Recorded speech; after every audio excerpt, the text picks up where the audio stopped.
Good morning, biology and honors biology students. Today is day 4 of the egg demo. Day 1, I'm going to recap and show you the results here. So day 1, I went ahead and put an egg into a beaker with vinegar, and then over the course of that first 24 hours, the vinegar dissolved the shell of the egg. So then we had an egg just like this, no shell, a little bit squishy. Then day 2, I went ahead and added the egg without the shell into a beaker, and then I poured corn syrup over it and let it sit for a day. So this is the results of that then. So you've got the egg went from this to this. You can see the size difference there.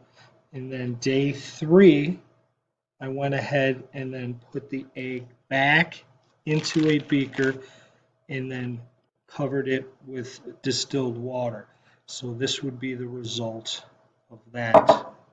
Now, so again, we went from vinegar, dissolved the shell, then it sat in corn syrup for one day, and then I went ahead and reinserted it into a beaker and added water.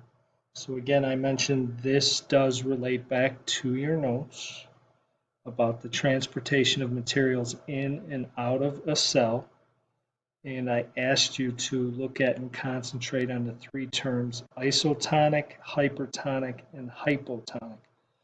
So tune in next week, Tuesday, where I'll go over it in more detail. And really, what I want you to do is try to figure out what is going on in each of those scenarios. And I'll have a follow up video for you next week, Tuesday. Have a good weekend, and we'll talk to you then.